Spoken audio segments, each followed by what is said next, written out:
honestly, it was very exciting this morning. And saw the message come through, and it was just almost couldn't believe it. It was just like, really? Like, oh, this is so cool.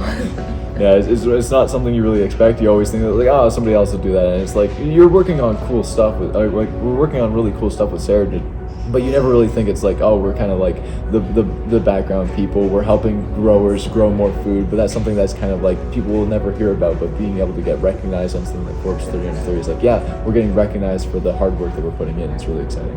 Yeah, it's definitely exciting for the company. Like, I think it shows kind of how far we've come and also like where we're still going to go. So like, this is just the start of Ceragen's journey. We still have like all of the work that we're going to do to help increase food production. So I think for our company, it's really cool to see that we're being recognized now, and also definitely want to live up to that expectation going forward.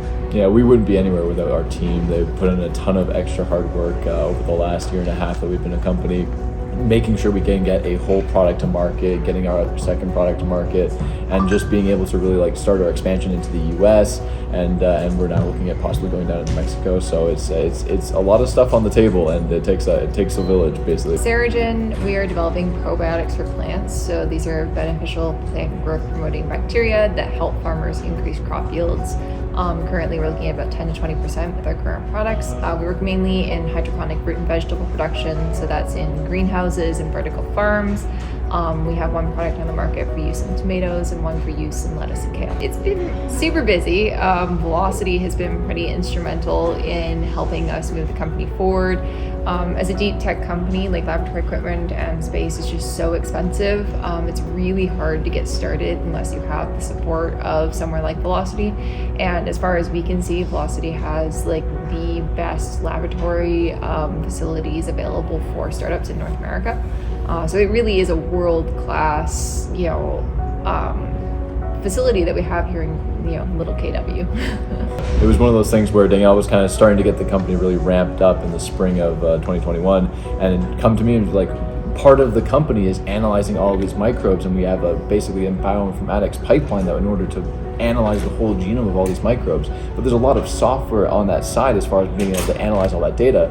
And I was basically just graduating at the time, and Danielle kind of came to me and was like, Matt, are you interested in becoming part of a startup? And I'd already done some stuff with Velocity on campus and been down at the Velocity Incubator and was really excited. I worked at a previous Velocity alumni, Reby actually, and so I'd already kind of been like kind of getting my toes wet in the startup environment, and the opportunity to join a startup was something that really excited me. So I was happy to join on, and we've been rolling since April 2021. We've been going since then. Matt got a whole weekend off. He finished his last exam on a Friday and then started on Monday. It was a good weekend, but we had last exam on a Friday, started on the Monday, and then by that following Friday, we'd raised $250,000 for the company. So it was a very eventful week. It was an eventful week, yeah, absolutely.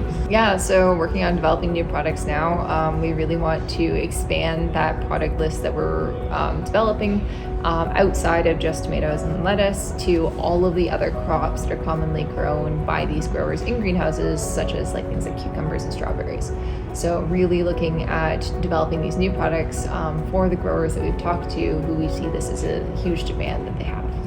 Yeah, and it's one of those things where like we're kind of starting our initial rollout into the US, but looking at expanding to places like once we have Canadian regulatory, being able to sell into Canada, as well as expanding into Mexico, and then even starting to look at some of the places like EU, because the Netherlands is one of the leaders in greenhouse production as far as vegetables around the world. So being able to sell into those markets is going to be huge for our company.